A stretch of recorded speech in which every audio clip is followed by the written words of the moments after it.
في حاجات لو ما عملتهاش قبل سن 25 هتندم وهتقول يا ريتني كنت عملتها. النهارده هقول لك على اخطر حاجات لو ما عملتهاش ممكن تندم ندم العمر عليها.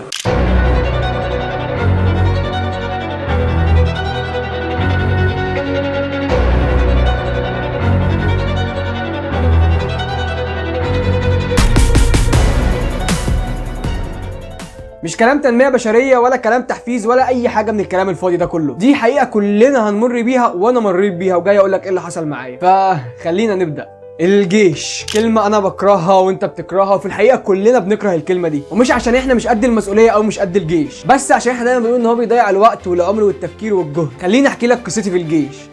أنا ما دخلتش جيش، والسبب لاني كنت جاهل جدا عن اهميته. مش عشان هتعمل جوه تمارين وتصحى بدري وتاخد دش ساقع وهتكون صحي وبتاكل اكل صحي، مش ده السبب، او مش هو ده اللي مخلي الجيش مهم. انت ممكن تعمل كل ده عادي من غير ما تخش الجيش، ومش كل الجيش جوه حلو ومش كل الجيش برده جوه وحش. الجيش فيه منه عذاب وفيه منه راحه، وانت وحظك بقى هتخش على ايه جوه. انا مش عايز اخش في تفاصيل اكتر عن الموضوع دوت، بس انا قصدي عن اهميه الجيش هو بعد ما تاخد شهاده الجيش. حرفيا لو ما خدتش شهاده الجيش ممكن حياتك كلها تقف او شبه تقف زي انا كده. هي مش واقفه بس شبه واقفه. اولا كده مبدئيا انا مش هعرف اسافر ولا هعرف اتوظف، رغم ان انا ضد فكره التوظيف جدا، بس فرضا ان انا عايز اتوظف فمش هعرف ولا هعرف اسافر كمان. وكمان في بعض المصالح الحكوميه بتتطلب منك شهاده جيش، يعني بعض الاوراق اللي انت ممكن تحتاج تعملها في المصالح الحكوميه اغلبها بتتطلب شهاده جيش. وده اللي كنت جاهل عنه الصراحه، ومفكر ان خدمه الجيش زيه زي التعليم، اللي هو مجرد شهاده هاخدها وخلاص، اللي هو اخلص تعليم وبعد كده اخلص جيش وخلاص، يعني الشهادتين زي بعض او في نفس المقارنه يعني. وبما انك في مصر معظم الكلام اللي هقوله الجزئيه اللي جايه ديت ينطبق عليك لو انت في مصر بس. هو انك ممكن وانت في مصر كده يطلع لك قرار مفاجئ ليه علاقه بالجيش ويوقف لك حرفيا حياتك لو انت ما دخلتش جيش او معكش شهاده جيش، او بمعنى اصح يعني مالكش موقف في الجيش. النوتة دي ممكن تكون طويله شويه لان هي فعلا مهمه، فما تنساش تشترك في القناه وتدوس لايك عشان خلاص قربنا نوصل ل 2000 مشترك. صدقني اللايك بيفرق جدا جدا في الفيديو، فاعمل لايك واشترك عشان خلاص قربنا ل 2000 مشترك وعشان تدعم القناه. اجراءات الزواج او الطلاق في بعض الحالات بتتطلب شهاده جيش، وده طبعا ضمن المستندات القانونيه. طب انا ليه ما دخلتش جيش؟ لاني كنت جاهل باهميته زي ما قلت لك كده، ويمكن اكتر حاجه ندمان عليها ان انا ما دخلتش الجيش هو ان انا مش هعرف اسافر. فانا دلوقتي مش هقدر اسافر الا في حالتين اتنين بس. بص، هو في ناس كتير قوي نصحوني ان انا اخش الجيش وقعدوا يقولوا لي ان الجيش مهم وبتاع، بس محدش قال لي لو ما دخلتش الجيش ايه اللي هيحصل لي. كل اللي كان بينصحني ان اخش الجيش كان بينصحني ان انا اخش الجيش عشان اتوظف، وانا اصلا ضد فكره التوظيف.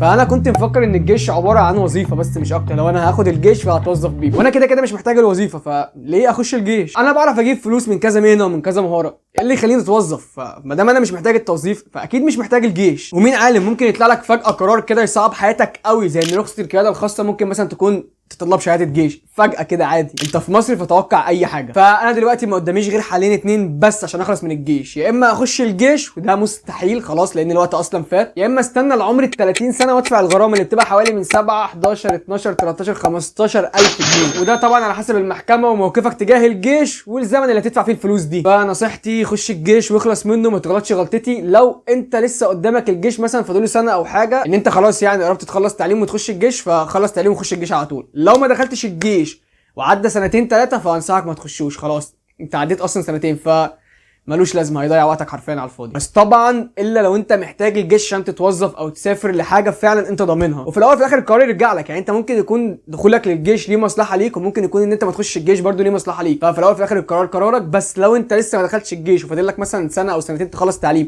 وتخش الجيش، فخش الجيش وما تغلطش غلطتين. تاني حاجه وهي التعليم. بص، انا ضد فكره التعليم جدا، في نفس الوقت مع فكره التعليم. استنى افهمك. انت كشاب التعليم مهم جدا ليك كوسيله تقدر تجيب منها فلوس ومبلغ كويس بالوظيفه، بس احنا كشباب بننقسم لنوعين: نوع واخد التعليم والوظيفه لهدف او لغايه عايز يحققها بعدين، فهو محتاج الوظيفه دي زي كوبري بس يوصله للهدف بتاعه، ونوع تاني اصلا عايز يستقر في الوظيفه عشان دي تبقى اصلا نمط حياته ويفضل مستقر فيها. ففي منهم مرتاحين في الوظيفه وعادي قاعدين فيها بكامل رضاهم، وفي منهم مجبورين ان هم يقعدوا في الوظيفه دي عشان مرتبها كويس بس عشان يحققوا غايه هتتحقق بعدين. وطبعا اغلب الناس دي اللي هم بيكونوا مثلا عايزين يسافروا بره او عايزين مثلا يجمعوا مبلغ محترم عشان يفتحوا مشروع مثلا خاص بيهم، فشويه افكار كده وشويه اهداف بتختلف من شخص لاخر، بس هم بيتقسموا لنوعين: شاب عايز يكمل تعليمه علشان يتوظف وظيفه يفضل فيها طول عمره، وشاب برده مكمل تعليمه عشان يتوظف وظيفه تبقى وسيله ان هو يوصله لمكان احسن. المكان الاحسن ده ممكن ان هو يتعلم مثلا بره او يشتغل بره، فالتعليم ممكن يخليك تشتغل بره شغلانات كويسه جدا ومش شرط تكون وظيفه برده على فكره. وفي نوع تالت تفكيره مختلف جدا كحالاتي كده، هو انه خد التعليم ركن على على جنب واشتغل شغل حر للحساب نفسه. طب التعليم مهم؟ التعليم مهم حتى لو مش هتعمل بيه اي حاجه. طيب انت سايب التعليم بقالك مثلا سنتين 3 وبتفكر تكمل تعليم، فلا ما تكملش تعليم وانزل على ارض الواقع. هتعرف ان التعليم مش كل حاجه، وهتكتسب مهارات مستحيل كنت تكسبها وانت بتتعلم، مستحيل. ولو انت لسه في التعليم وبتدرس ومكمل فما تسيبش التعليم ابدا غير لما تخلصه. وفي الاول وفي الاخر مسار حياتك غير مسار حياتي غير مسار حياه اي حد غيرك، كل واحد ليه مسار حياته هو ادرى بيه. بس كنصيحه في المجمل كده، لو انت سبت التعليم ما ترجعلوش خلاص، انت كده سبته، فانزل بقى على ارض الواقع، اتعامل وابني مهارات وابني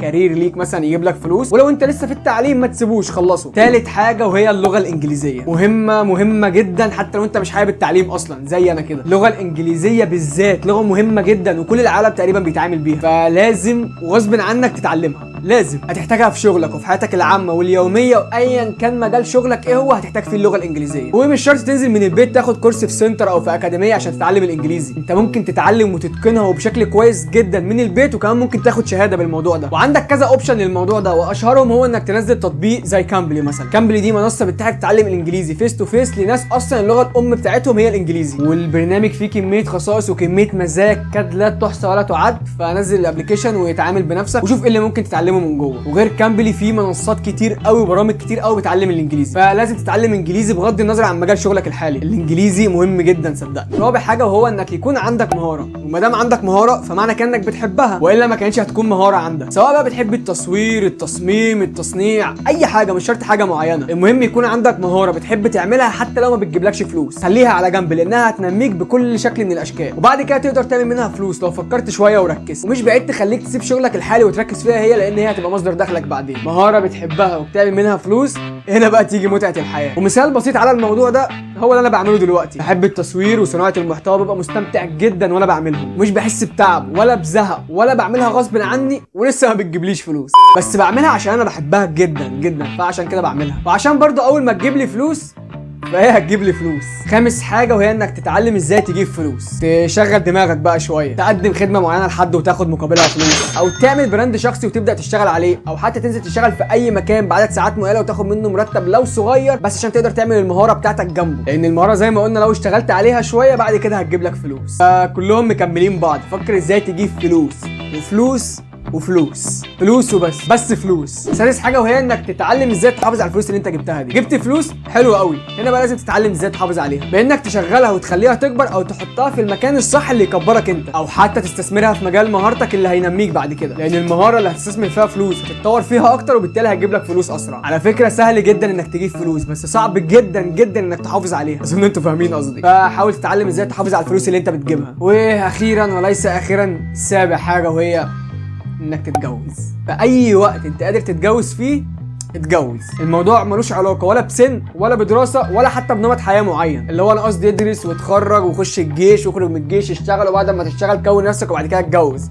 هيكون عندك 40 سنه اصلا، هيكون عندك 30 سنه، هيكون عندك 35 سنه، هتكون كبير. فالموضوع ما بيمشيش كده. لو لقيت نفسك قادر تتجوز قبل حتى ما تكمل تعليم فاتجوز، ليه لا؟ انا اعرف ناس كتير قوي اتجوزوا وبعد كده اتعلموا وبعد كده سافروا وبعد كده رجعوا تاني، وكل ده هم يعني اتجوزوا قبل ما يعملوا كل ده. واعرف ناس قبل ما تخش الجيش وقبل ما تخلص تعليمها اتجوزت، واعرف ناس وهي في التعليم اتجوزت. فالموضوع ملوش نمط حياه معين ولا ليه سن معين للجواز. انت جاهز اتجوز على طول، لانك لو قادر تتجوز دلوقتي وقلت لما اخلص تعليم او لما اخلص جيش او لما مثلا اعمل شويه حاجات كده، فهتلاقي العمر اصلا عمال يجري بيك وانت مش واخد بالك، وهتتجوز وانت عندك 55 سنه. اكيد مش 55 سنه يعني، انا بهزر، بس تلاقي نفسك مثلا في سن ال 30 و 35. طب ما انت قادر من بدري، فليه لا؟ وحد يطول دلوقتي؟ فلو قادر دلوقتي اتجوز. مش عايز اخش في تفاصيل اكتر عن النقطه دي، بس لو عايزين نعمل لها فيديو كامل مخصص ليها فيا ريت تقولوا لي تحت في الكومنتات، وانا هعمل لك فيديو كامل يخص الموضوع ده. وبكده بقى وصلت لاخر الفيديو. فلو الفيديو فادك وعجبك ما تنساش تشترك في القناه وتسيب لايك عشان تدعم القناه، واشوفك في فيديو تاني.